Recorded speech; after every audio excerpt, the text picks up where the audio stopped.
Muy buenas noches, estimados estudiantes. Bienvenidos todos al módulo 4 de su asignatura Dirección de Gestión Empresarial. Para esta sesión vamos a estar hablando de la gestión de conflictos. Pues bien, hoy vamos a explorar este tema que es fundamental en cualquier entorno laboral, pero no solo hablaremos de qué es un conflicto, sino que vamos a profundizar en sus tipos, en los puntos de vista, en los estilos de gestión y vamos a culminar con la importancia de la resolución de conflictos. Este sería el temario propuesto pues para este módulo. Así pues, los conflictos nosotros los vamos a poder encontrar en diferentes entornos, dentro de nuestras familias, por ejemplo, en los grupos a los cuales pertenecemos y, como no, también en el entorno laboral. Entonces, el concepto de conflicto pudiera tener una connotación negativa. Pudiésemos decir que es como una oposición entre las partes, una oposición de intereses. Ustedes habrán escuchado mucho el término conflicto bélico o zona de conflictos o conflictos matrimoniales. Ocurre un poco lo mismo cuando usted escucha la palabra discusión, que pareciera que estuviésemos diciendo pues que vamos a entrar en conflicto. Lo cierto es que el conflicto es una oportunidad de cambio. En una organización, si se ve el lado positivo de gestionar este conflicto, sí habría una oportunidad de cambio. Ahora bien, la gestión de conflictos se ha estudiado mucho por muchos años para llevarlo al entorno laboral y se ha logrado tener una postura más positiva sobre esto. El conflicto no tiene por qué ser negativo. En este sentido, pues presento la definición de Joseph Folger, que dice que el conflicto es la interacción de las personas interdependientes que perciben objetos incompatibles e interferencias mutuas en la consecución de los objetivos. Aquí la palabra percibe es clave porque efectivamente el conflicto muchas veces es más una cuestión de percepción que de realidad. Aunque realmente ese conflicto, esa discrepancia sea basada en hechos absolutamente objetivos y reales, de allí que Christopher Moore nos dice que el conflicto no es necesariamente negativo, que es la opinión funcional y es propia del ser humano. Es decir, si hay dos personas juntas y hay dos puntos de vista, entonces pudiera surgir el conflicto. Ahora, el conflicto está allí y lo único que ocurre es que lo que hay que hacer es intentar conseguir que el conflicto sea algo positivo, porque no va a desaparecer y por tanto lo que hay que intentar es gestionar desde el inicio e intentar que no permanezca tampoco latente. Se trata al fin y al cabo de gestionar el conflicto a la mejor forma posible a través de esa colaboración y de la cooperación de todas las partes involucradas. En una empresa, un conflicto surge de la oposición entre personas o grupos debido a diferencias en objetivos, pensamientos o emociones, y es una parte inevitable de las interacciones humanas y puede presentarse en cualquier nivel organizacional.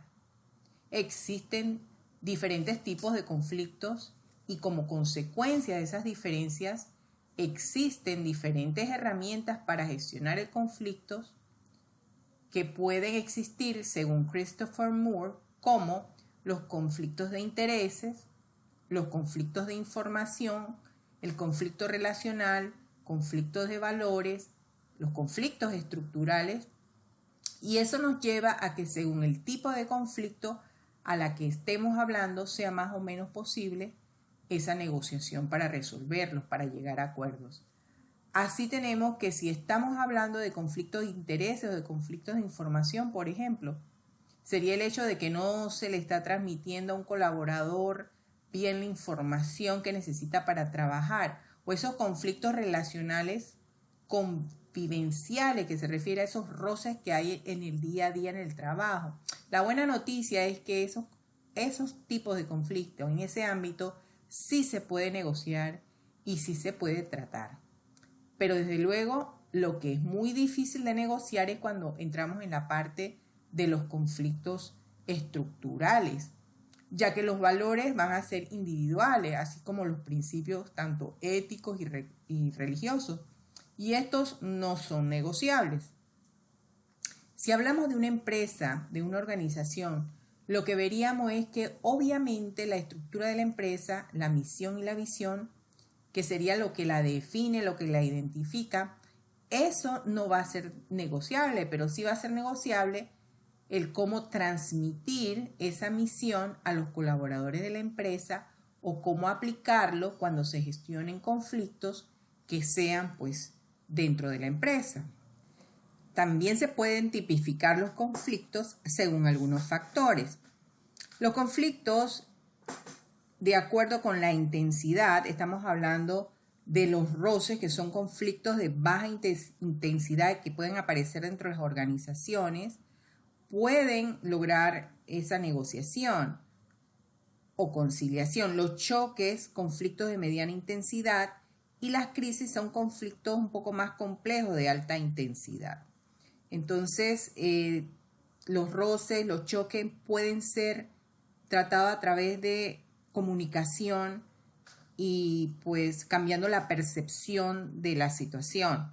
De acuerdo con la percepción, entonces encontramos los manifiestos, que son aquellos que son evidentes, que se presentan de un modo cierto. Los latentes son aquellos que no se manifiestan exteriormente, y los genuinos van a ser aquellos en el que existe realmente una situación y en el que los objetivos de ambas partes van a ser incompatibles. Los innecesarios son los objetivos que buscan las partes y que perciben como incompatibles, pero en realidad no lo son. Pueden darse pues algunos malos entendidos que pueden ser aclarados. Según la pluralidad de los sujetos, estamos hablando de la intrapersonal, que es el estado en el que accede una persona cuando está motivado para dar lugar a dos o más respuestas que sean incompatibles. Y la interpersonal se presenta cuando involucra a varias partes. Según los contrarios, entonces, aquí vemos conflictos que surgen entre personas que se encuentran en el mismo nivel de la organización, pero por lo contrario está lo jerárquico, en donde las partes no se encuentran en un mismo plano de igualdad. Puede ser algún conflicto entre un supervisor y un subalterno. Ahora, por su naturaleza, están los provocados, que son el resultado de una maniobra deliberada que responden, ejemplos, a los cambios en las convenciones colectivas y en general algunos cambios en la organización, que puede traer pues algunos conflictos de origen sindical. Los espontáneos aparecen sin que nadie los haya previsto y aparecen por diferentes variables, creando entonces algunos choques.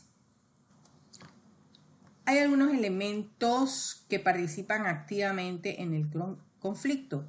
Tenemos a las personas. Para entender qué está ocurriendo es necesario conocer a todas las partes que están participando en el conflicto, aunque no sea de forma directa. Entonces, en muchas ocasiones, el comportamiento se va a ver influenciado por las opiniones que otras personas tienen sobre lo que está ocurriendo o sobre lo que consideran que se debería hacer. También tenemos el proceso, que viene siendo esa historia del mismo, o sea, es decir, hay por tanto que investigar cuándo se originó el conflicto, por qué, cuáles fueron los hitos más importantes, y es necesario también obtener información sobre otros dos elementos, el tiempo que haya transcurrido desde su inicio y la intensidad que ha adquirido. El problema sería el otro elemento, que es la sustancia, los datos de los hechos. Son aquellas situaciones o acontecimientos que ocurren y hay que buscar formas de objetivar los datos. Habrá que buscar formas para recogerlo, para evaluarlos, analizarlo y saber pues qué ha sucedido. Y esto es previo a la resolución de conflictos. Cuando enfrentamos conflictos, a menudo optamos por el silencio evitando temas delicados o por la violencia también atacando y menospreciando a los demás. Ambos enfoques son contraproducentes y pueden dañar las relaciones laborales. Existen algunos estilos de conflictos que debemos identificar. Por ejemplo, cuando hablamos de evitación, es el hecho de ignorar el conflicto y evitar hablar de él. Por tanto, el conflicto se va a extender a tal punto que puede tener consecuencias graves. Y cuando hablamos de allanamiento, es básicamente ceder ante las demandas de otro para mantener la paz. Y también es contraproducente. Aquí hace falta que las partes conversen.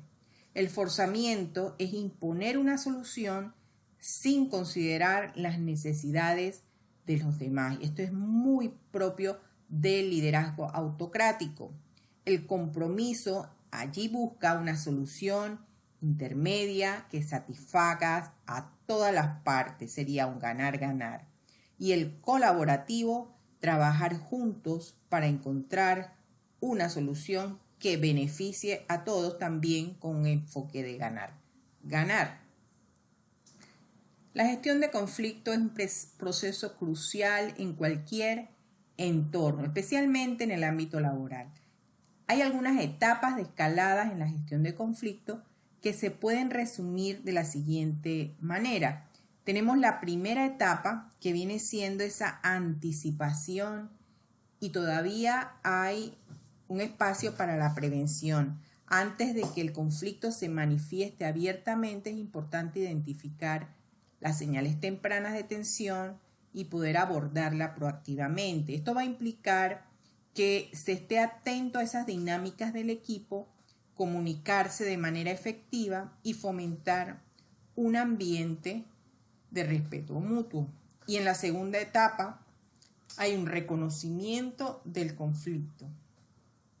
Una vez que el conflicto se hace evidente, es crucial que se reconozca y no se ignore. Y esto incluye admitir que existe un problema y determinar su naturaleza y alcance. Entonces la comunicación aquí debe ser abierta, debe ser honesta, y es vital en esta fase para entender las perspectivas de todas las partes involucradas. Y en la tercera etapa, pues hay que analizar el conflicto. En esta etapa se analizan las causas, los factores que contribuyen al conflicto, pero también se busca comprender las necesidades, los deseos, las preocupaciones de las partes para identificar esas posibles soluciones. Y es fundamental mantener una actitud siempre de empatía y buscar puntos en común para humanizar, ¿verdad?, que puedan servir como la base para la resolución. Estas etapas realmente son parte de un proceso mucho más amplio que incluye también la generación de opciones para la resolución, la negociación, la toma de decisiones, la implementación de la solución y finalmente la evaluación y seguimiento, pues para asegurar que el conflicto sea resuelto de una manera efectiva y que se han tomado pues esas medidas para prevenir futuras escaladas. Pues bien, ahora nos adentramos un poco en la resolución de conflictos. ¿Cómo se resuelven los conflictos? La resolución de conflictos es el proceso de encontrar una solución a los desacuerdos que satisfagan a todas las partes involucradas. Es una habilidad esencial para mantener relaciones laborales saludables y productivas. Y haciendo un poco de antecedente, la resolución de conflictos como disciplina académica surge durante la Guerra Fría, pero su aplicación en el mundo de los negocios ganó prominencia a finales del siglo XX. Desde ese entonces se ha convertido en una herramienta vital para manejar desacuerdos, pues en el lugar de trabajo. Entonces hay algunas etapas para el manejo de conflictos, algunas de ellas las hemos identificado anteriormente. La primera etapa sería conocer cuál es ese conflicto, buscar información para posteriormente hacer un diagnóstico y buscar estrategias o acciones correctivas para reducir el conflicto, para posteriormente solucionar el problema y construir un acuerdo final que beneficie a todas las partes. Hay que reconocer que existen algunas vías para resolver el conflicto. Algunas no son las más adecuadas y otra en particular sí es la más adecuada. Existen vías para resolver el conflicto que tienen que ver con la vía del poder, y esa es la capacidad o la posibilidad que tiene una persona de conseguir su objetivo haciendo que la otra persona realice actuaciones que sin influencias de la primera probablemente no lo haría. También está la vía del derecho, que es un sistema de normas que pretende regular los comportamientos, y este sistema va a determinar la existencia de una serie de conductas prohibidas y un catálogo de sanciones para estas conductas que son impuestas por el sistema judicial. Este es un marco de referencia para poder resolver los conflictos y es válida. También la vía del interés, el objetivo de esta vía es llegar a un entendimiento entre las partes en conflicto de forma que les permita encontrar soluciones que satisfagan a todas ellas. Las partes deben colaborar para encontrar una solución y esta vía es la ideal. Entre las técnicas de resolución de conflictos tenemos la negociación, que se lleva a cabo según las partes por medio de un contrato, la conciliación por su parte, que es la resolución que se realiza de forma vinculante o judicialmente o por medio de una recomendación. La mediación se lleva a cabo según acuerden las partes, ¿verdad? Con mucha conversación. El arbitraje, la resolución se lleva a cabo según acuerden las partes. Y el juicio ya sería la resolución de conflictos que se lleva a cabo de forma vinculante. Son conflictos bastante complejos. Adicional a las técnicas de resolución de conflictos, hay que resaltar la importancia de conversar. Conversando y abordando los conflictos de manera constructiva, esto trae múltiples beneficios.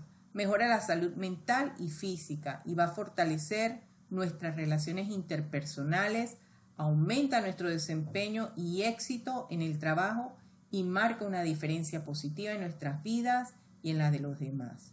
En conclusión, el conflicto es una realidad en nuestras vidas laborales, pero la forma en que lo manejamos puede transformar un desafío en una oportunidad. Al adoptar un enfoque colaborativo y constructivo, podemos resolver conflictos de manera efectiva y crear ese ambiente de trabajo que sea más armónico y productivo. Hasta aquí hemos completado el tema de gestión de conflicto, abordando pues las diferentes fases. Nos vemos en nuestra próxima sesión síncrona el día miércoles. Hasta pronto.